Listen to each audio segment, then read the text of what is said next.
Sabi dito sa report ng GMA, I do not recognize the jurisdiction of International Criminal Court over my person. I am old, tired, and frail. Rodrigo Roa Duterte wish to waive my right. Winipig niya yung kanyang karapatan to attend the hearing on the confirmation of charges currently fixed. Sabi ni Dean Santa Maria, hindi na talaga kailangan dumaan ang local court implementation of ICC warrant. Sayang lang sa oras. Encourage the criminals to fight. Kita mo. Encourage them to throw their guns. Malinaw. Yan, buhay yan. Ayan ang sila, yan ang instruction ko. Patayan si Kuy. Encourage, patayan si De La Rosa. Encourage them lumaban. Nagbabagang mga balita at pagtalakay sa mga isyu ng lipunan. Bulsa! Opinyon, banat at paglalantad sa katotohanan. Bulsa! What you see is what you get. You decide. Kumusta po kayo mga kababayan? Ako po si Dante Maravillas. Ano niyan Mr. Maravillas yung mga magagandang balita? Ito po si Digong. Sabi dito sa report ng GMA, I do not recognize the jurisdiction of International Criminal Court over my person. I am old, tired, and frail. I wish for this court to respect my peace inside the cell it has placed me. I have accepted the fact that I could die in prison. But those that desire this fate for me should know that my heart and soul will always remain in the Philippines. Yan yung naging statement mga kababayan ni Digong. Talagaan niya Mr. Maravillas, tigasin. Matigas ang ulo. Matanda na. So, hindi niya recognize mga kababayan yung jurisdiction. Consistent lang siya. Basahin ko sa inyo yung full text ng kanyang statement. So, sabi niya dito sa full text, mahaba-haba yung sinulat niya. I, Rodrigo Roa Duterte, wish to waive my right. Winipig niya yung kanyang karapatan to attend the hearing on the confirmation of charges currently fixed for February 23 to 27, 2026. I understand the consequences of my waiving this right, which has been thoroughly explained to me by my counsel, and I trust him and his team to challenge the sufficiency of the prosecution's evidence on my behalf. Yan ang sabi ni Digong. I do not wish to follow this proceeding from outside the courtroom through the use of communication technology. An original copy of this waiver and my signature is in the hands of my lawyer. My reasons are as follows. I do not recognize the jurisdiction of the International Criminal Court over my person. I am a Filipino citizen forcibly pushed into a check and rendition to The Hague in the Netherlands in flagrant contravention of my country's constitution and of national sovereignty. My kidnapping was facilitated by the office of the incumbent president of the Philippines with a plane specially chartered for this purpose. So pinanindigan niya yung kidnapping po. Kinidnap siya ng ICC at tinulungan sa pagkidnap ng incumbent President Ferdinand Bongbong Marcos. Okay. The claim that I oversaw a policy of extrajudicial killing, an outrageous lie daw, nakakagalit na kasinungalingan. These claims have been peddled by my political opponents for many years. Mali po.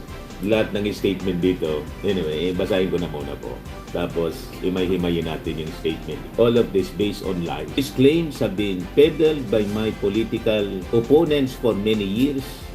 And as my nation knows, they are based on the word of individuals whose credibility has been thoroughly discredited.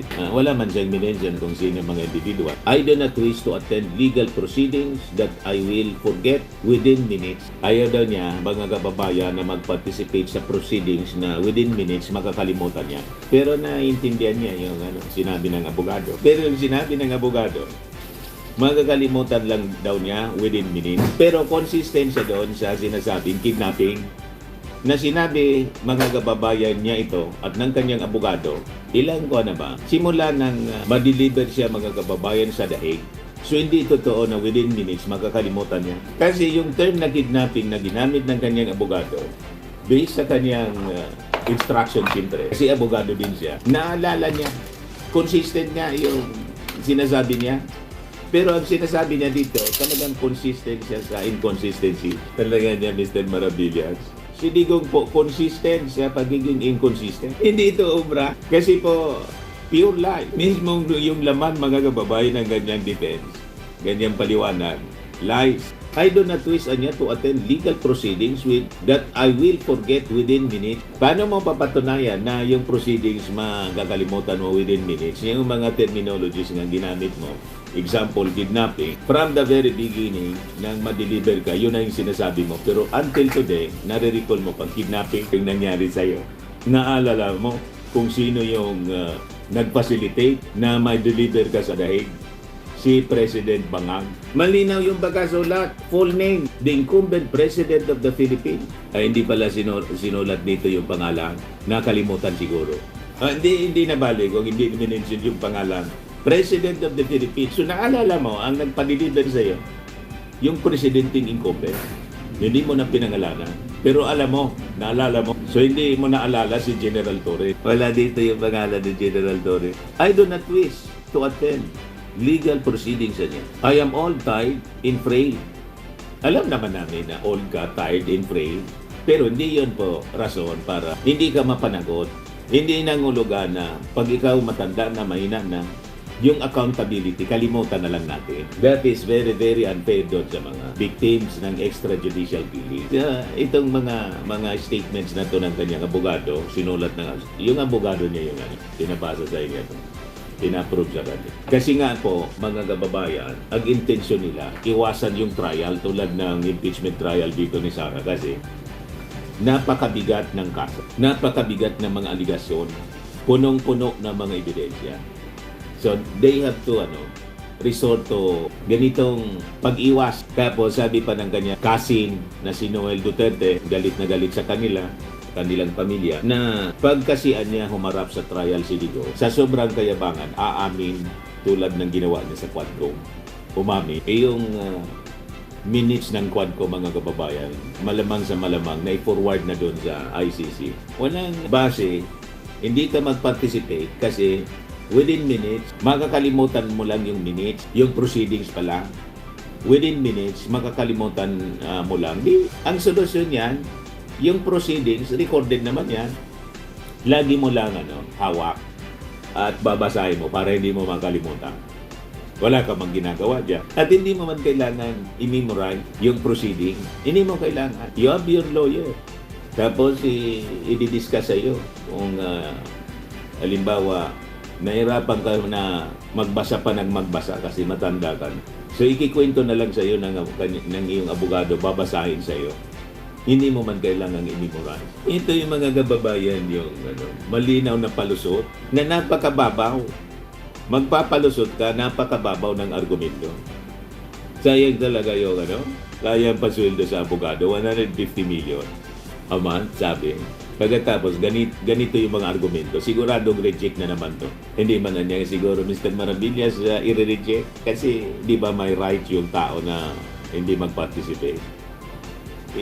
Tama po.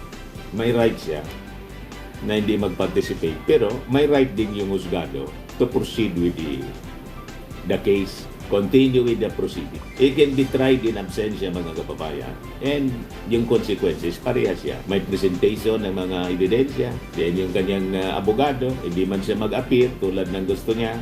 Hindi siya mag-appear through via Zoom, online video. Pwede niyang gawin niya. Pero hindi nangangahulugan. Makakatakas na siya. Kasi pag gano'n ang reglamento ng the rules of court, lahat na lang gagawa ng dahilan para maka-evade sa accountability, mga kababayan. Hindi man maaari ang ganun. So, I have accepted the fact that I could die in prison. Ay, mabuti na in-accept mo na gano'n. Gano'n talaga. But those that desire this fate, for me, should know that my heart and soul will always remain in the Philippines. Ito pahiro po ito at paawa itong statement na to. Kung totoo na yung puso mo sa Pilipinas, yung kapwa mo Pilipino sana itong mga nabiktima ng HFA, hindi sana sila kinil-kil po ninyo. Kung totoo yan, na yung desire ninyo, yung pagmamahal ninyo ay para sa mga mamamayang Pilipino, binigyan sana ninyo ng due process yung mga suspect. Tulad ng ginagawa sa iyo ngayon, na nireklamo ka sa korte. Sabi ko nga mga kababayan kahapon, kung gagamitin na lang yung emosyon at galit kasi namatayan sila, pwede naman sila mag-organize ng Alsamasa. Pwede, no? Nag-Alsamasa dyan sa Davao. May Alsamasa. Pwede silang mag-organize ng Alsamasa para i-exact yung revenge, tugisin yung buong pamilya ng Duterte. An eye for an eye, a tooth for a tooth na. Pwede nilang gawin yan kahit mga mahihirap sila. Kaya lang, ayaw nila ng ganyan. Gusto nila mahinahon. Gusto nila, mga kababayan, daanin sa legal. Ayaw nila na daanin sa puwersa, sa dahas. Dapat ipagpasalamat ninyo na hindi gumagamit ng dahas itong mga naging victims ng AGA. Di sila gumagamit. Pasalamat ninyong gano'n. Then, binibigyan kayo ng due process of law. At huwag na ninyong pilitin na dito mangyari yung trial kasi hindi na yan mangyari kasi na-file na. Mot in academic. Na-file na tapos na-deliver ka na. You have to face the music. At may legal basis sa pag-deliver po sa inyo. At pag-deliver sa dahig kay Bato de la Rosa at kay Bongo, sakaling lumabas na po yung warrant of arrest. May legal basis yan. It is in our Constitution. Pinaliwanag na siya, mga kababayan, many times, ng isang dean. Sabi ni Dean Santa Maria, hindi na talaga kailangan dumaan ng local court implementation of ICC warrant. Sayang lang sa oras. Ayon nga sa Republic Act 9851, kung meron nang dumidinig na isang international court, pwede nang ipaubaya ng Pilipinas. Option siya, sabi ni Santa Maria, ng gobyerno. Pero pwede naman padaan. Option nga lang. May option yung gobyerno. Kaya lang, mas pinili ng gobyerno ng ating Pangulong Bongbong na idiretso na. Anong rason? May justified yung reason ng ating Pangulo kung bakit ginawa yun. Threat sa stability ng ating bansa, yung mga Duterte, kasi wala kayong tigil sa panggugulo, lalo na si Sara Duterte. Kayo lahat nanggugulo kayo, kaya tama lang na doon para may distansya dito. So lahat ito, consequences sa inyong mga aksyon. Ulitin ko, yung mga biktima, naubos na kasi yung takot nila. Tinakot ninyong tinakot. Gusto nilang magreklamo dito sa local courts, tinakot ninyong tinakot. Naubosan ng takot. Sabi ko sa inyo, pag ang tao na kahit madali matakot, tinakot mong tinakot, naubos yung takot niya, ang natitira na lang tapang. Tingnan ninyo yung mga victims sa mga kababayan. Hindi na sila, wala na. Hindi na sila natatakot, mga babae, mga matatanda. Inubos ninyo yung takot. Kaya mahirap pag naubos ang takot ng tao. Ang natitira na lang po, takot. Ngayon, yung mga matatapang, natakot na ngayon. Tingnan mo si Bato, hindi na nagpapakita. So sabi niya, matapang, kaya niyang harapin, hindi na umat. Wala pa man ng warrant of arrest, hindi na nagpapakita. So napaya siya ngayon. So mahirap po. Kaya ako po, hindi ako sasabing matapang ako. Kuwan ako, matatakotin. Lalo sa ating Panginoon, matatakotin ako. Ngayon, ayaw kong gumawa ng masama. Takot ako sa ating Panginoon. Kasi kayo, wala kayong takot. Pati sa Panginoon, hindi pinagmumura ninyo yung Panginoon. Yung Diyos mismo. Ngayon, humihingi na kayo na tulong sa Kanya. Hindi na kayo pinapakinggan. So yun, mga kababayan, ang nangyari. So I'm proud of my legacy and of my services to my countrymen around the world. Ikaw, proud ka. Kaya lang, yung mga biktima mo, hindi proud sa'yo. At yung mga mamamayang Pilipinong nagising na sa katotohanan, hindi proud sa iyo. You can say, pwede mong sabihin yan at ipangalandakan mo sa buong mundo. Right mo yan na maniwala ka na proud ka. Pero pride comes before distraction. In an haughty spirit, sabi sa Bible, before a fall.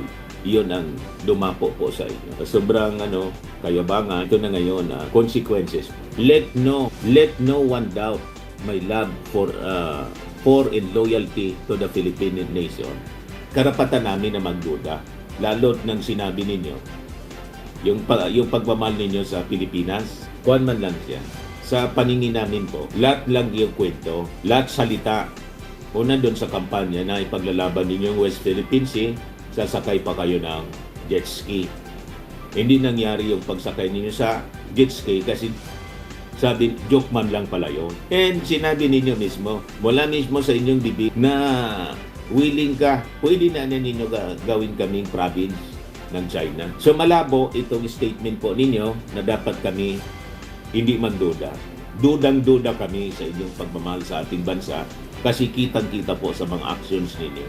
At karapatan namin na pati yung aming paniwala, gusto ninyong diktahan. Yan, sabi niya, let no one. So gusto ninyo, maniwala lang sa sinasabi ninyo na lahat kasinungalingan, lahat baliktad. Let no one doubt my love for and loyalty to the Filipino nation. Di kami naniniwala. Pati yung mga kasama po ninyo, mga Duterte senators and senators, hindi kami naniniwala kasi iba yung sinasabi nila sa ginagawa, tulad po ninyo. Kaninyo ako magpabilang sa Lugoon, signed Rodrigo Roa Duterte, the ICC Detention Center, The Hague, the Netherlands, dated December 17, day of February 2026. So ito nirelease mga kababayan ngayon. Respeto siyempre ito ng korte. Sabi nga doon sa confirmation hearing, sabi ng mga legal experts na may kaalaman sa rules ng ICC, hindi man talaga siya kailangang mag-appear in person. Pwede hindi sa confirmation hearing. Pero hindi nangulugan, hindi siya mag-appear, hindi na matutuloy ang confirmation hearing. Tuloy pa rin po ang confirmation hearing. Anyway, ni-waive niya yung kanyang right. At sabi niya rito, alam niya yung consequences nito. O alam niya, aware siya. Walang sisihan. Pag nagdesisyon yung husgado na hindi pabor po sa walang sisihan, hindi man ninyo kinuntest na. At pag hindi ninyo kinuntest, winave niyo yung lahat ng right, ang magiging base niya ng husgado, yung mga ebidensya na nagpapatunay na kayo ay talaga sangkot dito. At alam naman ng buong mundo na sangkot ka talaga po. At kayo mismo yung nagsabi sa mga hearings dito sa Pilipinas, sa Quadcom. Inamin po ninyo, di ba? Tinuro mo pa nga si Bato de la Rosa. Gusto mo i-replay natin si Bato de la Rosa. Death squad na niya yan. Encourage the criminals to fight. Kita mo. Encourage them to draw their guns. Nalinaw. Yan, buhay yan. Ayan na sila dyan, yan ang instruction ko. Pati yan si Kuy. Encourage, pati yan si De La Rosa, encourage them lumaban. Pagka lumaban, patayin ninyo para matapos na ang problema ko sa syudad ko. Anong tingin ninyo? Sabihin naman ng mga DDS na nanonood, paninira. Walang paninira po dito. Nagkikwento tayo ng mga kwento na sila yung gumawa ng kwento. Ako, story, teller ako. Announcer, broadcaster, newscaster. So, sinishare ko sa inyo kung anong sinasabi nila. Nagdagdag ako, hindi. Piniplay ko lang. Ang sinabi ko, ganito, prangkahan tayo, Capture. encourage the criminals to fight. Encourage them to draw their guns. Kita mo? Yan, buhay yan. Ayan na sila dyan, yan ang instruction ko. Pati yan si Kuy. Encourage, pati yan si De La Rosa, encourage them lumaban. Pagka lumaban, patayin ninyo para matapos na ang problema ko sa syudad. Walang due process, pero siya binibigyan ng due process. Yes, sir. Do I object? Lahat itong sa right side ko, dumaan ito ng Chief of Police Director. Puro commander ng death squad yan. Puro yan niya, commander ng death squad niya sa Davao. Recorded po. Kaya hindi siya magpa-participate dito sa confirmation hearing. Kasi pag present itong mga ebidensya, official statement yan mismo. Sinumpa ang salaysay sa Quadcom hearing ito. Paano niya ito i-deny? Sinumpa niya. May text, may minutes na kinuha yung Congress at na-capture ng video. At yung mga public statements niya through the mainstream media, Mayroong mga clip, pati mga pronouncement niya na captured hindi lang ng private media kundi mismo RTBM, Radyo, Television Malacanang, PTV, recorded lahat. Hindi tayo mga kababayan nagtataka kung bakit ganito yung posisyon niya. At mababasa natin dito sa kanyang sinasabi na parang nagpapaawa siya, matanda na siya. Yan o, sabi yan dito. Matanda na niya ako, old and frail. I do not wish to attend legal proceedings that I will forget within minutes. I'm old, tired, and frail. I wish for this court to respect my peace inside the cell. It has placed me. I have accepted the fact that I could die in prison. Ang gusto niya, mga kababayan, yan pinapalabas na mga propaganda ng mga DDS. Nilaliken ito si Digong kay Dr. Jose Rizal, national hero. Mga kababayan, si Dr. Jose Rizal. Malabo man po na kahalin tulad siya ni Dr. Jose Rizal. Si Dr. Jose Rizal po, in-offer niya yung buhay niya, unless gusto niyang tumulad, di magpa-firing squad din siya. Yun ang ginawa ni Dr. Jose Rizal. Maniniwala ako na katulad siya ni Dr. Jose Rizal kung i-offer niya yung sarili, magpa-firing squad. Yun si Dr. Jose Rizal. Pero kung hindi lang siya mag-participate, kasi alam niya na makukonvict siya sa lakas ng ebidensya, hindi siya tulad ni Dr. Jose Rizal. Saka si Dr. Jose Rizal po, hindi involved sa AJK. Wala yun chick boy lang yon, tulad ni Digong. Pareha sila doon. Di ba 12 yung nahumaling kay Dr. Jose Rizal. Mas marami kay Digong. Kasi sabi ni Pulong, 13 niya. Yung 3, sabi ni Sara, pumupunta doon sa The Hague. Nag-aaway-aawayan niya. Dito niya ako believe. Hindi ito paninira. Kinikwento ko sa inyo mismo yung kwento mismo ni Sarah. Gusto niya i-replay ko. Proud siya. Nung Valentine's Day, nakakabilib talaga. Kasi kahit matanda na yung tatay ko, nag-aaway-awayan niya nasa labas. Kasi nagtanong siya. Yung isa niya, tapos si ganito, dahil hindi man niya pinangalanan kung sino yung nag-aaway-awa. So doon sila magkapareho ni Dr. Jose Rizal. Pinag-aagawa ng chick, 12 kay Dr. Jose Rizal. Pero talo pa ni Digong kasi 13 daw sabi ni Pulong. Pero AJK, hindi po sabit sa AJK si Dr. Jose Rizal. Never. At hindi yun palamura.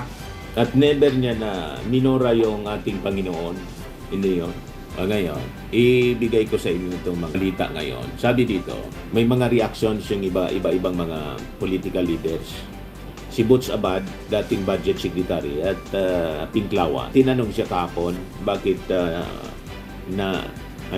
nag-announce agad si Sara Duterte. Sabi niya, parehas yung tingin namin para masabing pinopolitika. Sabi dito, posibleng may kinalaman sa mga kinakaharap niyang impeachment complaints ang maagang anunsyo ni Vice President Sara Duterte sa kanyang intensyon na tumakbo sa pagkapangulo sa 2028 election. Ito din yung ating pananaw, mga kababayan. Para isipin ng mga tao na kaya siya ini-impeach, gusto niyang isipin natin political harassment, yun ang narrative nila. Para mapigilan siya na manalo o magkandidato.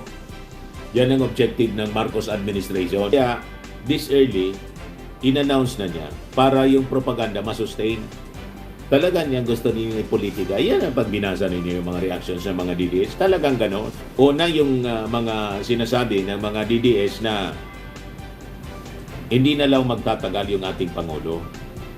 Mapapalitan na daw. Hindi na abot ng Nobyembre last year. Ibig sabihin, naniniwala sila na matatanggal by force through people power. Nag-fail sila doon. Hindi nangyari na ma-destabilize yung ating gobyerno. Safe na yung ating Pangulo. Lumampas na yung mga threats na mapalitan.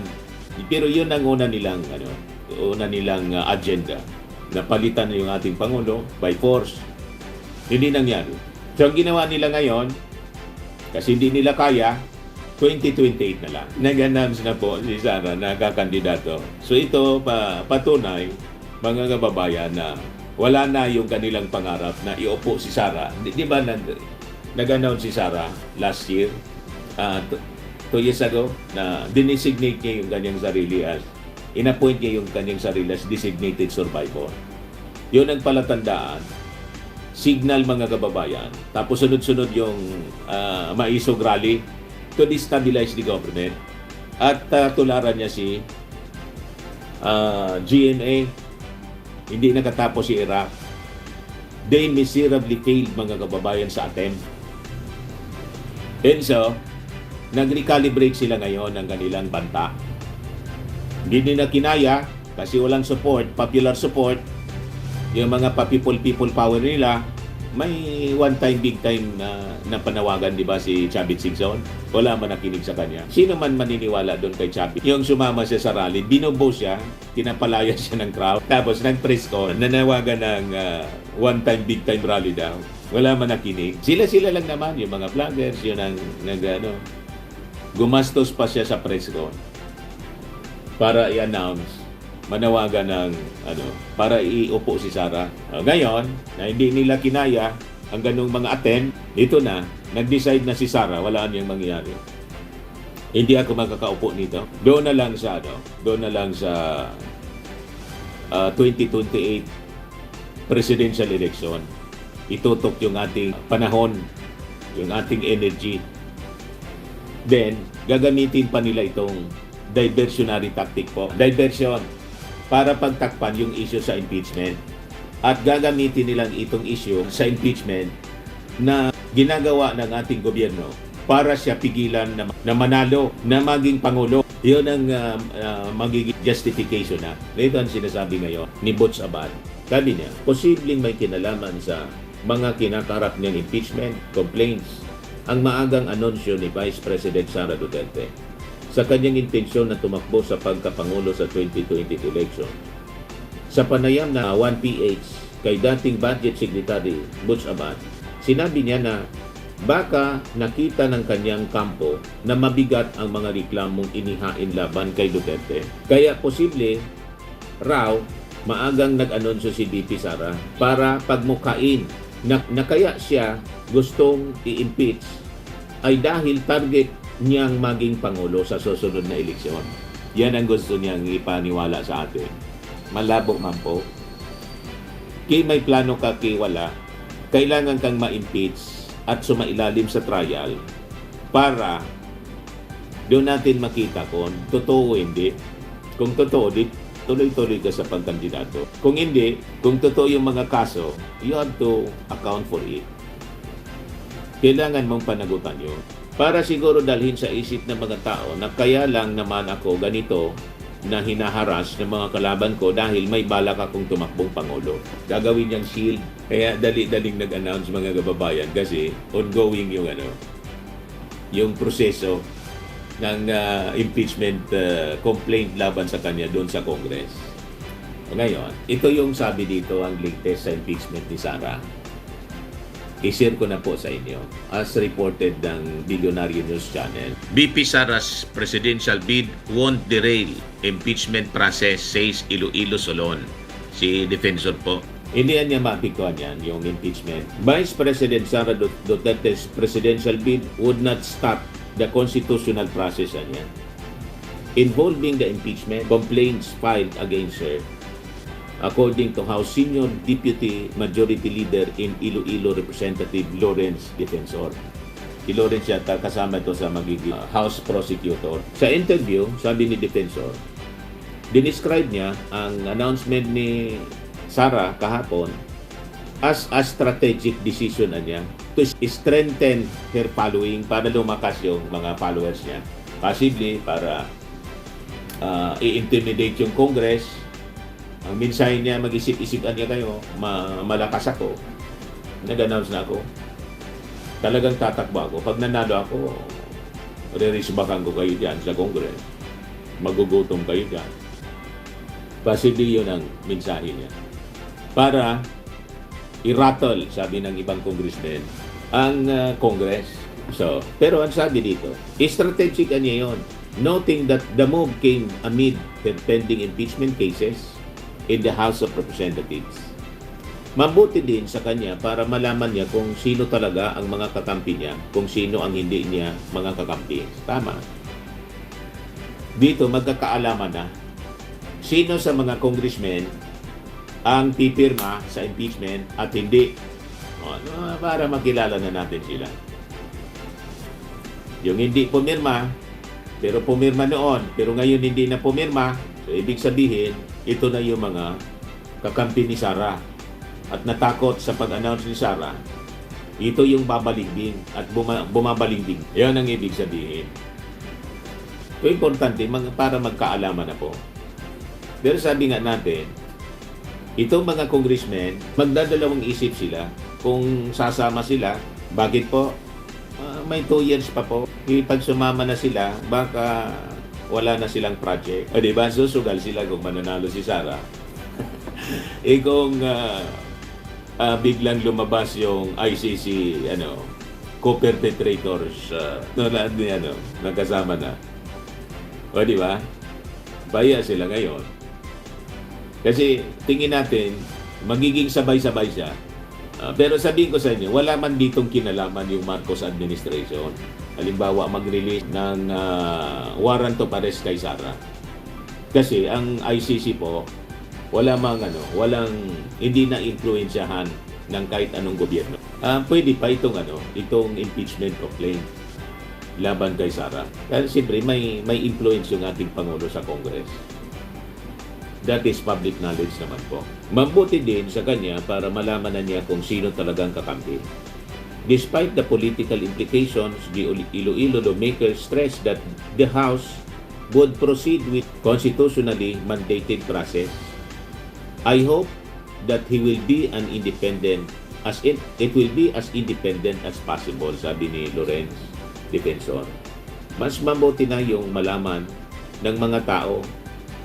We are doing our constitutional duty in processing the impeachment complaint, sabi po niya. According to Defensor, the complaints would be included in the lower chamber's order of business within 10 session days and referred to the House Committee on Justice for deliberations. It will not affect how the process will go on in terms of hearing it in terms of deliberations in the Committee on Justice. So, kahapon, mga kababayan, may 4th impeachment complaint. 4 na ngayon, mga kababayan, ang impeachment complaint na pinahil kay Sara. Talaga niya, Mr. Maravillas, hindi tatantanan si Sara. Siyempre, hindi pa man niya sinasagot kasi. Pero si Amy Marcos, talagang loyal, mga kababayan, nagpaalipin. Inamin na niya na alipin siya ni Sara.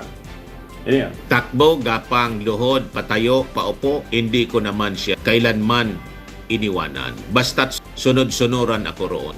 Basta daw, sunod-sunuran ako roon. Sunod-sunuran lang siya kay Sara. Takbo, gapang, luhod, patayo, paupo. Forever running mate ko talaga yan. Senator Amy responded after Senator Robin Padilla expressed his desire for her to be the running mate of Vice President Sara Duterte in 2028 elections. However, when asked if she is officially considering running mate for VP, Marcos firm in her reply, no, hindi daw siya. Pero tingnan natin.